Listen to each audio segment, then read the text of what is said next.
Es claro que una reelección del presidente, ahora una tercera elección, una segunda reelección y una tercera elección, rompe la arquitectura constitucional y la rompe en muchos aspectos. Resulta que el presidente de la República va a controlar la Junta Directiva del Banco de la República, el banco emisor, ya tiene la posibilidad de, ya lo hizo o lo va a hacer próximamente, elegir el fiscal, pues dar la terna, pero de ahí va a salir el fiscal.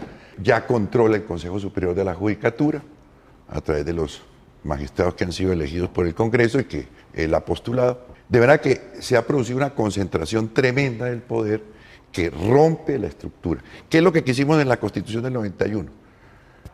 Debilitar el poder presidencial. ¿Para qué? Para reequilibrar los poderes. ¿Qué teníamos en la Constitución del 86?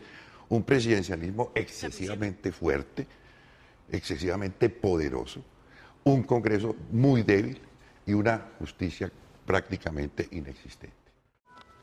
Muchas gracias. Entonces voy a llamar al segundo testigo, que es el profesor Mauricio García. Sí, señor. Profesor de la Universidad Nacional, doctor en Ciencia Política, es columnista del Espectador. Doctor Mauricio, buenas noches. Buenas noches. Gracias por acompañarnos, señor.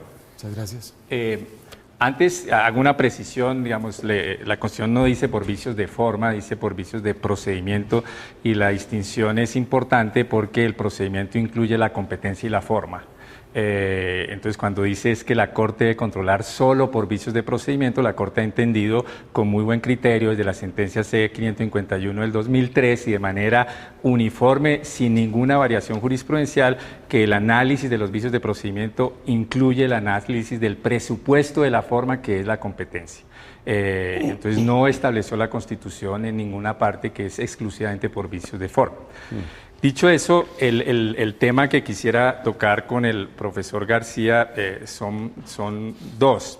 El profesor García acaba de publicar un libro que se llama Mayorías sin Democracia. Lo presento no para hacerle publicidad, sino porque tiene que ver con una investigación juiciosa que hizo el profesor García sobre los impactos y las implicaciones de la reelección sobre la concentración de poderes en Colombia, la que ya ocurrió y la que está en curso. Y segundo, las implicaciones que eso tiene sobre el concepto y la noción de democracia que eso implica. Entonces, a partir de eso, le voy a pedir al profesor García si por favor le explica a la audiencia en qué consistió esa investigación y cuáles son los resultados a los cuales llegó frente al impacto de la reelección en el tema de equilibrio de poderes y arquitectura constitucional, tanto la que ocurrió como la eventual reelección que ocurriese.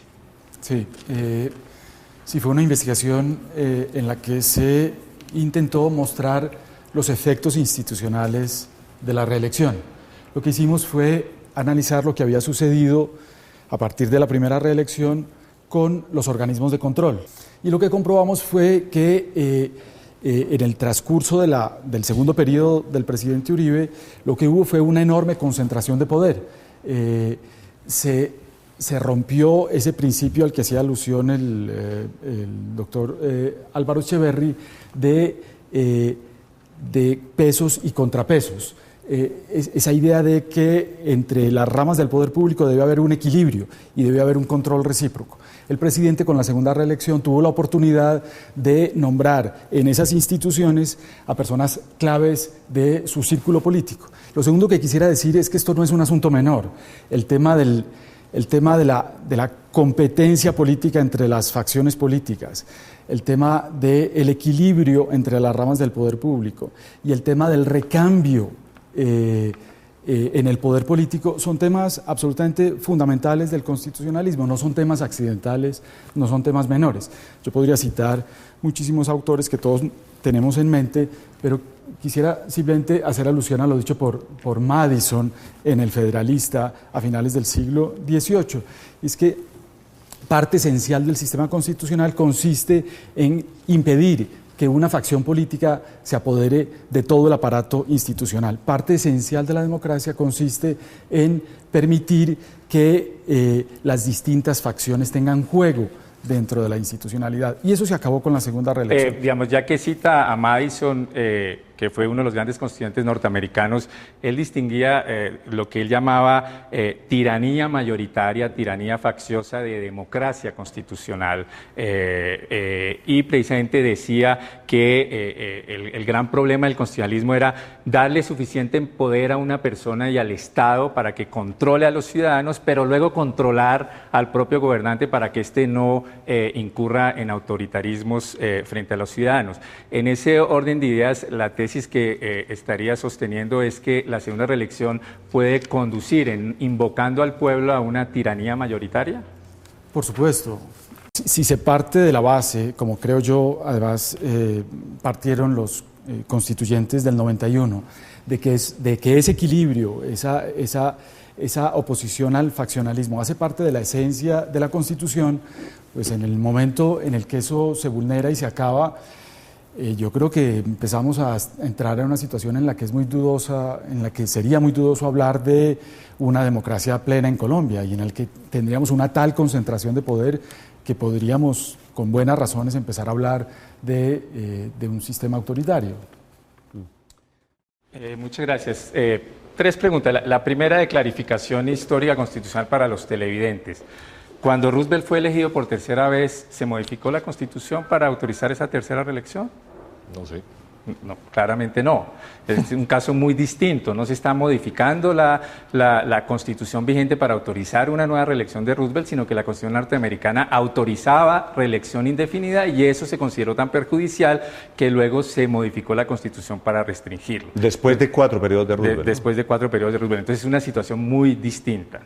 La segunda, usted afirma el pueblo puede pronunciarse sobre asuntos esenciales, punto que yo comparto plenamente por mis convicciones democráticas. ¿El pueblo puede pronunciarse de cualquier forma o los procedimientos para que el pueblo se pronuncie son asuntos de poca talla o menores? No, el procedimiento es muy importante. Claro. Y entre esos procedimientos, por ejemplo, la Constitución establece que un referendo para reelección solo puede tener 2 iniciativas, iniciativa gubernamental o iniciativa popular, ¿cierto? Sí. O sea que si se viola la naturaleza de la iniciativa popular, ese es un vicio esencial, no es esas formalidades menores que nos habla mi tocayo Rodrigo, sino estamos frente a un vicio esencial. De esos que están en el título de la Constitución que generarían la inconstitución. ¿De qué estamos hablando? Estamos hablando es el tema de la Gracias. financiación. Okay. La pregunta es, doctor Charri, los problemas de financiación, en caso de que se compruebe que los hubo, ¿vician la legitimidad del referendo? En mi opinión, no.